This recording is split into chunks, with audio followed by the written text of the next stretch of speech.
ESA's Life by Design. I'm your host, Arthur Cade, and today's guest is a fabulous designer, Natalie Papier. Natalie, thanks so much for joining us. It's great to have you on the show. It's so nice to be here. Thank you for having me. Let's take it right back to the beginning. You're an incredibly talented designer, but where I want to start is, where did it start for you? How did this all begin? I was always into art as a child, and I started very early taking art lessons and different mediums and private art lessons, and it just continued on through my life. And at the same time, my dad is an artist and also a self-taught carpenter. So he was always doing house remodels. And we bought this old Victorian in a little teeny tiny town of Tonica, Illinois, population 700 people. And it was amazing that I just started seeing this real juxtaposition between old homes and modern furniture, and this just way that things could be brought together in a beautiful artistic way. So at what point do you decide this is going to be a career? Because it's one thing to see this as a hobby, but it's another thing to say this is going to be my profession. What was that moment for you where you said this is going to be a profession for me? I don't think I ever once was like, this is what I'm going to do. It just kind of happened. During the time where my kids were still at home and I was a stay-at-home mom in our own Victorian by this time in Oak Park, Illinois, I was at home a lot with my kids, and I started using my house as my new canvas. I wasn't practicing as much painting or drawing anymore. And yet I had this big, beautiful Victorian home that we overpaid for. And it was like, how can I make this interesting and just do something while I'm still home with my kids? So it just became this constant project.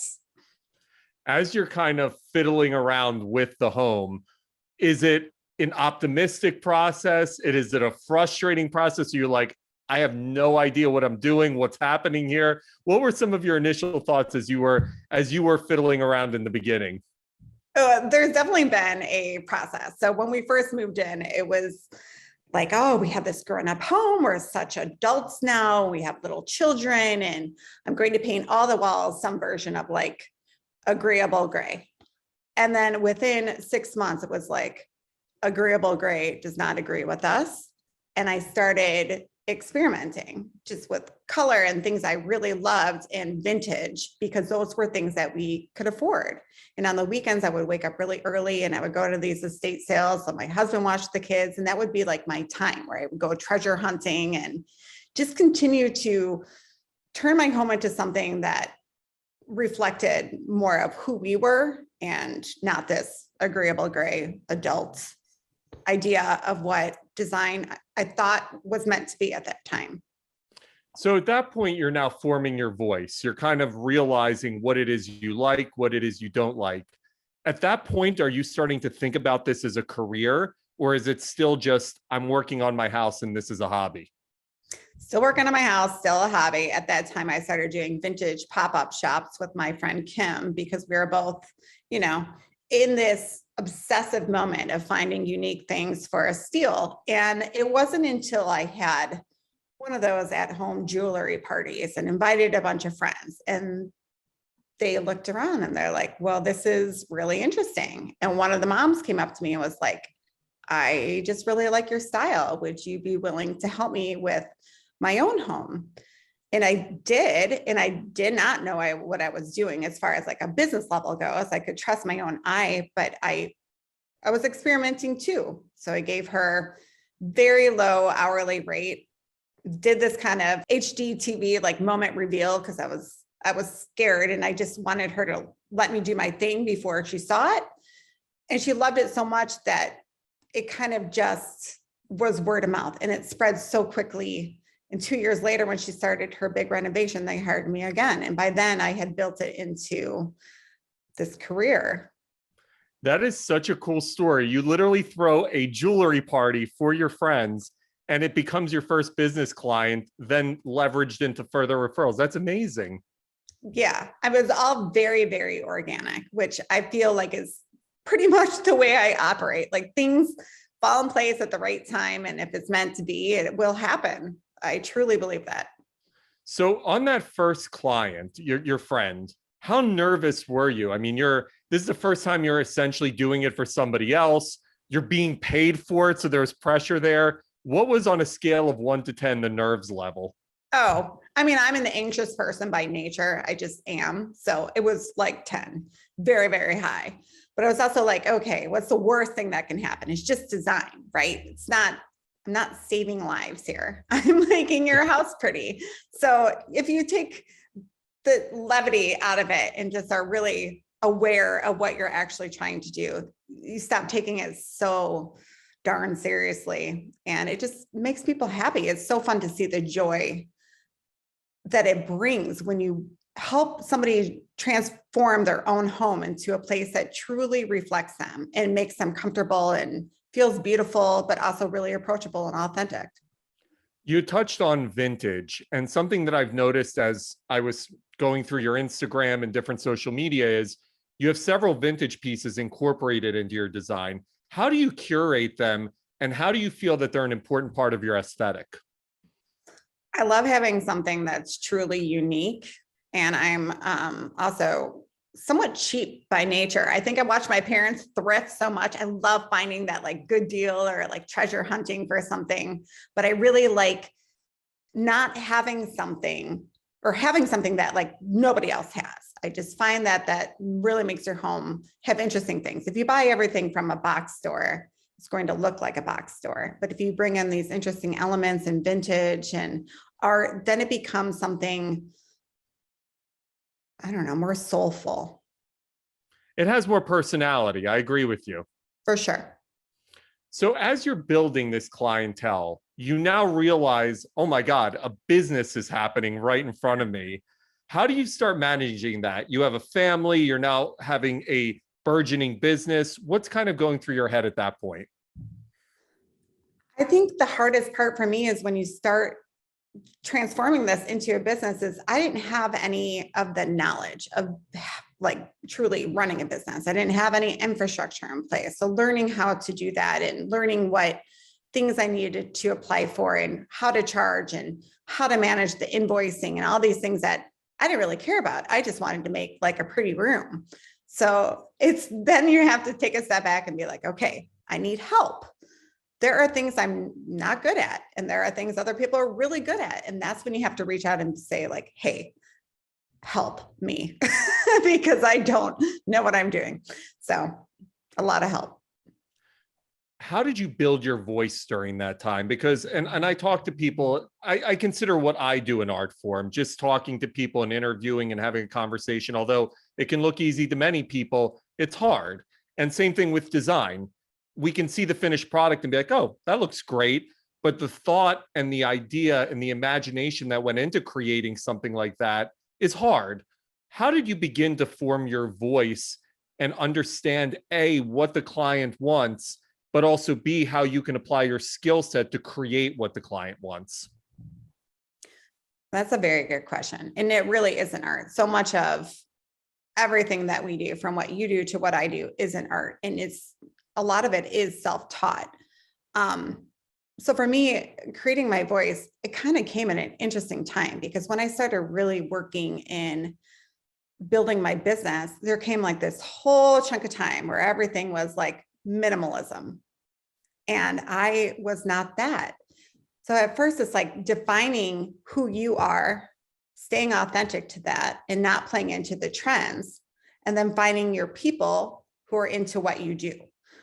It's just about just truly staying authentic to what you really like and how you do it, as opposed to trying to follow this method. That's a fascinating point because I think about, as a designer, like any other product that you're bringing to somebody, they're going to have what they want, but then you're also going to have your personal preferences. Are there times that as a designer, you hear from the client about what they're thinking, but internally you're kind of like, I kind of disagree. How do you overcome that type of challenge to get the client to the right spot? That's tough because sometimes it comes from a place of like fear or like, I want to just not be that different, but what I always start with the client always is, okay, show me the space, but then show me the things that you love in your house. Show me the things that inspire you. Show me your favorite dress. And why do you wear that dress? Because it makes you feel good. So then you start really learning more about them, what they really like. It's so interesting when somebody has a white house and they come down and this is my favorite dress and it's like blue pattern with flowers. And you're like, well, this makes you happy. Like, let's do that in your home too. It's like an awakening in a way. Like, show me a piece of art, show me something you got passed down from your grandmother, things that are of importance to you so we can help you tell your story. You're 2 years in, you're now getting these referrals, a clientele is being built up.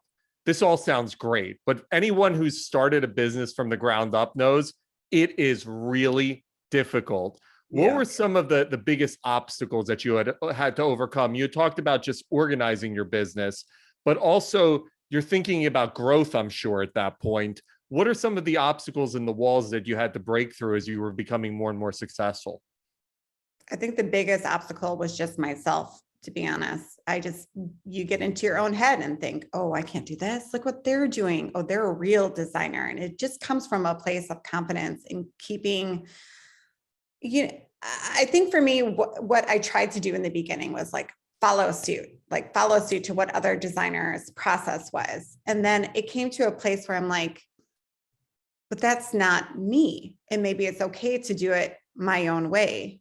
And I think there is a set of people who do appreciate having that little bit of authenticity and realness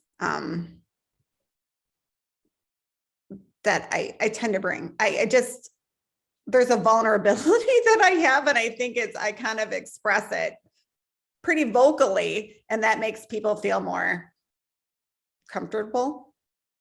It's funny you mentioned that because you have a great social media following. You have over 100,000 on Instagram. Your social media, by the way, is amazing. Like, I was looking through your Instagram and I literally fell down a wormhole of looking at all of your different designs. And it's almost like you've curated that Instagram to be its own design. It's just incredible. But I want to talk to you about social media because social media is such a unique world. Obviously, we're always, as humans, we want to present the best of who we are. We want people thinking that life is perfect. You actually present, and this is an enormous compliment, a tremendous authenticity and vulnerability in your social media. As you were beginning the digital footprint that you were building, was that something that was apparent to you that you said, hey, I do want to be real in what I share with people? Yes, because I myself have felt that too, where you go down Instagram and you're like, wow, these people have it all together. They have the beautiful homes and they always look dressed up and their children are always like clean and well-mannered. And, you feel bad about yourself. You start thinking, oh, I'll never be like that. I can never have that. But that is not real. And it really bothers me when people, I try to express themselves that is actually attainable or achievable, because it's not. It's life and it's messy and it's beautiful and it's messiness. And you just have to embrace that in all aspects of life. So I don't know, that part makes me nuts. I've definitely had my own insecurities with that perfection status, and I'm just not here for it. How did you build that following? I mean, at what point do you start seeing like all these followers coming on board and you're like, oh my God, I have 10,000, I have 50,000, I have 100,000. That's pretty cool. Dude, I'm as surprised as you are. Like, I'm like, whoa, I can't believe people are actually following me. This is nuts. But it's also, I don't know. I think I've kind of gained my voice through this process too, which has been so fun. And this is a free marketing tool. When I first started, it wasn't even to market myself. It was to like find my own little design nerd herd of like my community who I could talk this fun design, art, decor, vintage stuff with. Cause like, you have friends and your friends are great people, but they might not get how much of a design dork you really are. So this is your community. And I've really just embraced that community because there is so much talent. There is so much to learn. And more than anything, the collaborations are the best part of it all. It just is like 10 times better when you get You connect with an artist and that artist comes into your project. Then you connect with somebody who's doing rugs and that rug person comes in. You're like supporting each other and it becomes really just its own animal. And it's just really cool. How much do you think it's actually influenced your business? I'm 43. I'm going to be 44 next month, which is absolutely freaking scary to say, by the way. But I grew up when there were no cell phones, no digital media. Now, like you said, you have this tool that you can essentially use to market to 6 figures worth of people instantaneously. How valuable and important do you think that is in terms of being able to both build and leverage future business? In the beginning, I don't think I did know how much I would leverage. It was just more about like finding my place to like talk about design. And as it went on and I started seeing the following and the opportunities that came from it and these connections, you just see like this is available to everyone and anyone. And this is the place to say like, here's my portfolio, here's my voice. Like, this is what I can offer you. And you are literally sending that voice out to like millions of people. It's fascinating. Also kind of terrifying, but you know. Yeah, I mean, listen, I get it. You hit send and you're like, uh-oh, did I do the right thing half the time? Yeah. And As I you're just say, I mean, there is still times where I'm like, oh God, I just posted this. Will people like it? Will people like me? And I hate that part, but the rest of it is, it's been really instrumental in my business. do you find yourself an addict to the activity? Like, do you monitor how many likes you get, who's responding? Have you become one of those? I try not to, just because I don't even know, like, I guess there's like all these analytics that you can study and insights and things that you could do different and algorithms, like in Reels came up and I'm like, well, I suck at Reels, but yeah, like, do I want to play the game? And that's where you go back to your like authenticity. Like, what are you about? You got to stay true to that. If you start doing like the snappy fingers and your room turns into, you know, this before and after moment, it's just not me. You'd mentioned something earlier in the conversation that really stuck with me. You talked about trends and being kind of a slave to the trends and whether or not it's going to be your voice or somebody else's voice or what's hot, what's not right now. You're at this unique intersection right now because the digital revolution is literally happening in front of us, where the design world is probably changing at a pace that no one's ever seen before. From when you started to where you're at now and what you're seeing happening forward, what's kind of happening? Like, what's that evolution look like for a designer? The trends thing is like, it's constant. It's never going away. So there will always be a new season and the new look and what's hot and what's not. And it's not that I hate trends either. I just think that you should limit how much you buy into a trend. If you really like the trend of doing like scallops, yes, experiment with scallops, but let's not go all in, you know? And I think anybody who goes all in on anything isn't really being authentic at all. They're just trying to be what's hot now. But I like to curate a home that can last longer because you're filling it with things that truly bring you joy. I'm not saying you can't change it. That's part of life. We evolve, our homes evolve, and just like trends evolve. So just don't get stagnant with that. A new client meets Natalie Papier and she goes, I want to work together. What's that process look like for you? How do you begin? Like, I almost imagine it for me, almost like a doctor. You're walking into a doctor's office and it's, all right, we're going to diagnose you and let me get the stethoscope out. But what's that process for you from start to finish? Well, now I feel like people seek me out because of what I do. So you're probably more interested in color or pattern or, you know, this more curated versus box store vibe. But in the beginning, it was like I would work with all kinds of people and help them kind of work that out. But I think it's a matter of, and I hate to say this, it sounds so hippy dippy, but like, do we connect? Like, do we just have a good rapport and vibe? Because it's so personal. It's your home and you want to let somebody into your home that you're willing to really, give your story to this person who you don't know. So there's a trust factor with that too.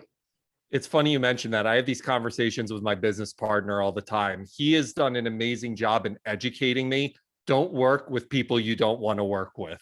And that was such a tough learning because you're kind of like, well, I see a dollar sign and what I can make from this. But ultimately, you being drained and the energy suck that can come out of working with just awful people can be horrendous. And I've done that. So now it's like, and I've done it for exactly that reason, the dollar sign. And I'm like, I always feel icky afterwards and I never feel good about it. So it just is like one of those life lessons where, you tell your kids, like, be aware of just your first initial impression. I want to talk to you about your kids and having a family because I'm sure that's a full-time job all to itself. And then you're also running a business. Talk to me about that balance. How are you able to still be a good mother, a good wife, but also be building this design business? I literally cannot do it without them. They are my biggest cheerleaders. And I think for a lot of people, if one day I'm like, I'm going to paint the foyer this bright blue color. And like my kids and husband are like, cool. They're just like, they know like this is mom and mom's just got to do her thing right now. They're very supportive. I will say there are times that it's very hard. Like having a family and running a home is a job in and of itself. So, and I am a small business. I have not grown it to be this big design firm kind of on purpose because I like to, maybe it's because I'm a control freak. I'm not sure, but it's like, I like to be in on every project. Like, I just don't want to pump them out just to have quantity. I just really want to be engaged and truly in the moment when I take on a client. And so I keep my projects on the smaller side on purpose so I can kind of achieve this elusive balance, which isn't realistic either. You're going to fail at something. That's okay. What was your husband's reaction once he started seeing the business begin to flourish and you were building something? What was his initial reaction? I think he's constantly just in awe of it because it is so different from what he does. That is just this pure artistic, creative mind thing that turns into a business. And it's passion. It's not just a job. Like I'm not just taking a job for the money. It's like this passionate thing that erupts from me and I can't even help it if I tried. And then it turned into this business, which I'm incredibly grateful for because I don't know that always happens for everyone. No, it doesn't. Especially on there's that study or line where like 90% of small businesses, I don't know what the exact number is, but they fail. Were there ever times for you where you thought it was falling apart? Because we've obviously talked about the successes, but were there moments where you're like, oh my God, this is all going away and I'm failing and what's happening? I didn't really think that because I feel in control of it where I can take on what I choose to take on because I'm not paying employees or if I am failing, it's because I'm failing. I'm not failing for other people. But when I moved to Charlotte, I thought for sure, like, it's going to take a while to find like my clientele down here. And it like blew up when I moved down here. Why do you think that is? I was going to talk to you because before we got started, for those who don't know, you just moved from Chicago to Charlotte, two very different cities, two very different attitudes, probably aesthetics, mentalities. What was that change like both personally, but as well as professionally? Well, personally, it was difficult because we moved here in January 2020. We were in temporary housing for 2 months while we completed some renovations with the house. We moved into the house March 2020 and like the world shut down. So I had a lot of time to play with my home and a lot of time to post about my progress. And the good thing about that is COVID gave me this opportunity. It just basically handed it to me and said, well, all these people are home and now they are caring about their home and they want joy in their home because they spend so much time there. So when I started hitting the Charlotte market, people were like, well, this girl is doing something a little bit different. And it's not for everyone. There are so many talented designers doing a really good job with totally different style aesthetics, but that's not everyone's aesthetic. So you just kind of have to find the designer who fits you. And I'm finding people here who are ready for whatever you would call my style. It's interesting you mentioned that, because as someone who's been to both cities, I live in New York, and I probably equate Chicago from a personality standpoint closer to New York, where Charlotte, you get more of that kind of, and this is going to sound awful, but sleepy Southern feel. Although it's a major city, it's a Southern up and coming city. When you come down there, you're all color, you're vivacious. I mean, you have this big palette of imagination. Were people ready for that? I mean, did you find that people were like, this is so different than what we've experienced before, and people really grasped onto that?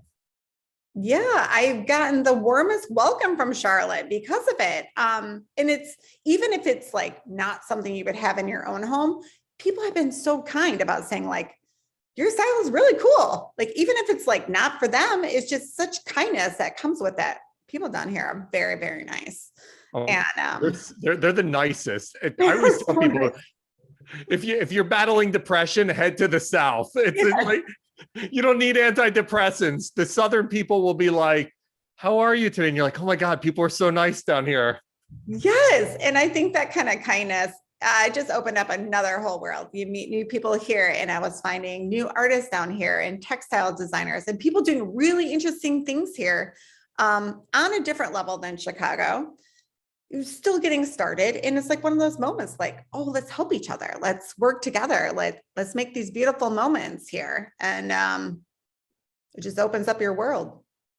You'd mentioned earlier in the conversation about kind of looking around at what people that you either admire or competitors were doing. Who were some of your influences? Who were the people that you looked around at and were either a fan of or wanted to steal from? Because at the end of the day, art, we're stealing. We want to take what someone else is doing successfully and bring it into our own toolbox. Who were some of those people that you were looking around at? I think it's less of the who and it's more of the what I was influenced by or inspired by. And some of it, yes, very much on Instagram, seeing somebody doing something different, but it's never just one person. It's just that all the different voices that you see on social media. But I think a lot of what influences me is more purely from an art standpoint. And just this constantness for like the search, like I just have an endless curiosity, which I think is good when it comes to a creative mind, because you're constantly learning more and finding more things that are out there and interesting and different and quirky. And I think my endless curiosity is what inspires me. It's funny you mentioned art, because your designs include art and it really sets the tone. Is art important to you? And do you have an art background? Is that something that factored into your future career? Yes. So I think art is actually the most important thing in design. And I think for a lot of designers, that is like the cherry on the cake, where you're like, okay, the whole room is done. Now we got to find a piece of art that fits here. Where I like to come from a standpoint of like, show me a piece of art you're really into, and like, let's use that for inspiration in the room. And also kind of debunking the myth that like art is just for the wealthy. You can find art and everything is art, and how many sources you can find art, and what is art. It's just this fascinating conversation to me that I really taken to just trying to like educate in a way, not that I'm qualified, clients that you can like, there aren't rules. So let's break them a little. Let's find the art and then do your room surrounding this piece you love. As I was Instagram stalking you, I saw this one room challenge. I thought it was so cool. And I kind of, again, got sucked into the wormhole of this whole thing. Talk to me about the one room challenge. How did it start? What was it? I thought it was so cool as I kind of jumped into it. Okay, which one room challenge was it? What room was it? The one I just saw on your Instagram. It happened at the end of last year. Oh, like with the wallpaper? Yes. because I've done 3 of them now. But the last one, so the one before the last was my daughter's bathroom. And I connected with this really talented carpenter and craftsman here locally, Sean Carlin Designs. And he did the work for my bathroom. That was a 1-room challenge, which was my daughter's bathroom. And instead of charging me, he's like, hey, can you do my daughter's room for the next 1-room challenge? Because I've been promising her I would do it. I'm like, yeah. But my only caveat is you don't get an opinion because he likes like gray. So I talked to like Sean's wife and got a little information about Colby, who's a 11-year-old girl whose room it is. And it's same thing. It started from a standpoint of the art, and the art in this case was the wallpaper and the art above the bed. And then you draw from that palette.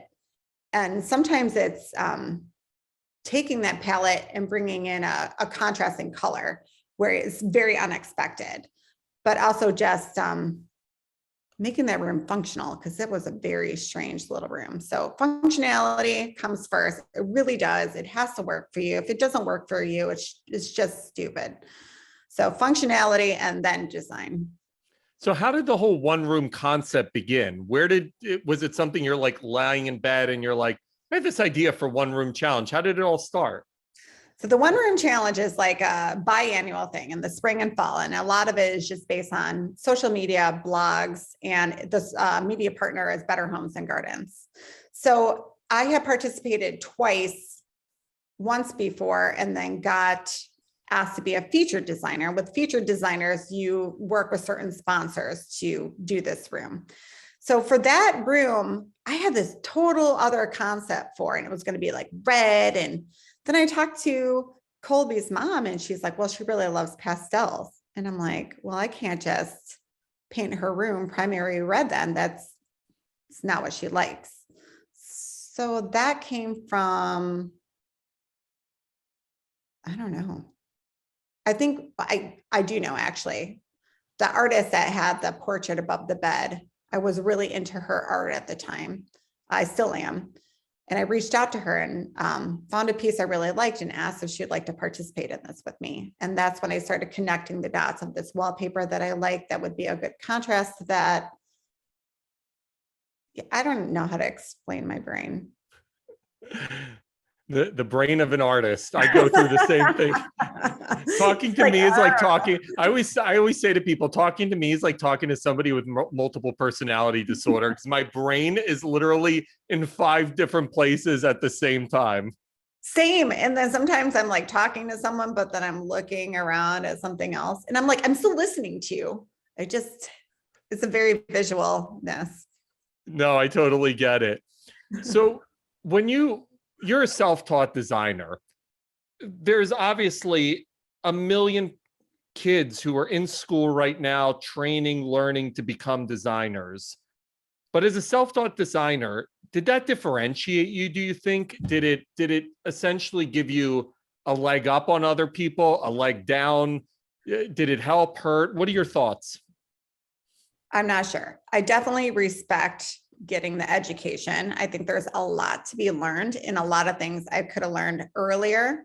But from the way I design, which is probably a more artistic approach and not just this formal training approach, I almost think formal training would have messed with me a little bit in a bad way, where I just needed to feel this out on my own. But I definitely wish I constantly, if I don't know how to do something like CAD designs, I hire someone to do that. I never pretend like I'm the expert at anything. So it's about bringing in the people who are good at what they do and respecting that. What was the moment for you where you were beyond the fake it till you make it moment? Because when you're first starting the business, it's kind of the whole fake it till you make it. You've got to pretend almost that you're an expert. You probably know what you're doing, but you've got to portray the aura of, no, I really know what I'm doing, even though you're like, I have no idea what I'm doing. But what was the moment for you where you crossed that boundary, where you're like, I'm not faking it anymore. I actually kind of know what I'm doing here? I think once I started trying to make people happy in the design world, but they're like, no, we we like what you do. So just, you know, you tell us what we should do. And it was like, oh, okay. They really trust me here. That is huge. But I think also like my big moment for me was last year, being asked by Real Simple to do the living room for the Real Simple 2021 house, because Emily Henderson was designing a room. I'm like, if I'm in any way, shape, or form in the same realm as Emily Henderson, like that is like a moment where I felt like I had arrived. I want to talk to you about the DSA because I'm absolutely blown away by the organization, everything they're doing, the way they bring this incredible community of creatives together. Talk to me about how you became aware of the DSA and getting to be part of it, just everything about it. Because I didn't really know the resources and I don't have that formal training, I didn't know about the DSA until when we moved into this house. We renovated the kitchen as part of the first things that we did. And our contractor had this design assistant. And I was very clear from the beginning that like, I have my own ideas, but I'm also designing this from Chicago. And the design assistant, Angela Knight, was here in Charlotte. And she was instrumental in helping provide resources, doing my drawings, and making this truly come true for me, like bringing me to the marble places, showing me who the cabinet people were. And that was something I did not have a leg up on from being in Chicago. I didn't know who my resources were down here yet. So she is the one who actually submitted me for the Design 360 award that the DSA had going. And I won, and it blew my mind. And the first thing I really learned and appreciated about the DSA was how welcoming they are to the designers who are on their own paths. There's not just one right way, and they provide resources and guidance in this community that, I mean, I can't speak highly enough of. Find your community. Those are the people who are out there to help you and learn from. And DSA just does a beautiful job at that. Were there ever moments where you felt like you were in the wilderness as a professional and as a creative? Because obviously you talk with the DSA, anyone who understands whether it's a DSA or any organization in any genre, to know that there are other people like you and you can connect with them is so valuable. But before that, were there moments where you felt like you were in the wilderness? For sure. I think that's even why I started with Instagram, is just to find that community, but to have it in this way where it's not just for it's not just as a hobby, but like these are real careers. You know, these are people who are really embarking on their own design adventures. And so you can get real resources and, you know, just connect with these people who are building each other up. What is your dream project? I mean, you go on your Instagram and you see so many beautiful things that you've been able to design, but what is the dream project? There has to be one. I really want to do a boutique hotel. Okay. That wouldn't it be funny if that was like Ian Schrager calling right now and he's like, Natalie, opening one in Charlotte. Right? I want to do a boutique hotel, but I'm pretty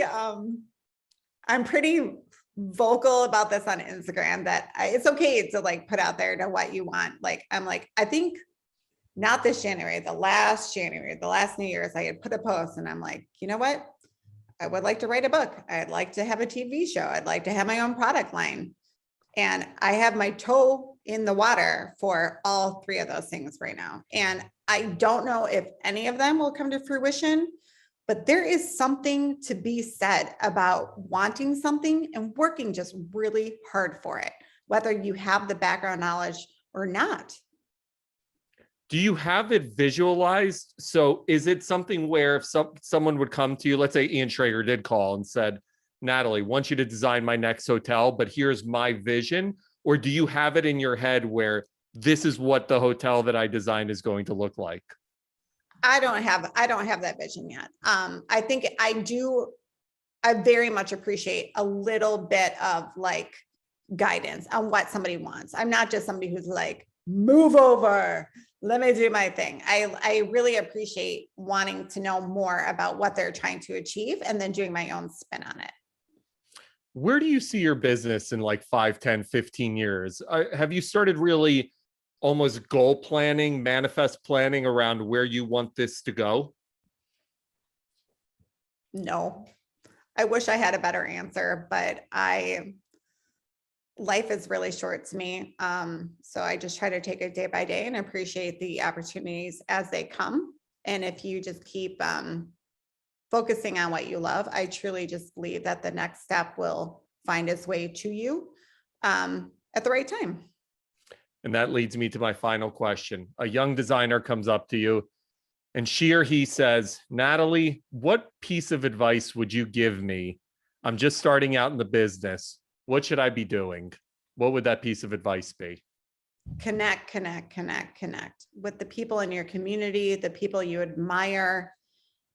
Just keep that communication open. Meet people for coffee. People are willing. It just is something I think that feels so intimidating, but I love meeting with budding designers or people who are interested in the field. I'm actually doing that next week.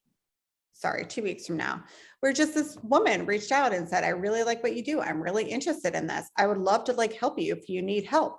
Like, let's meet for coffee. Let's chat, you know? I love it.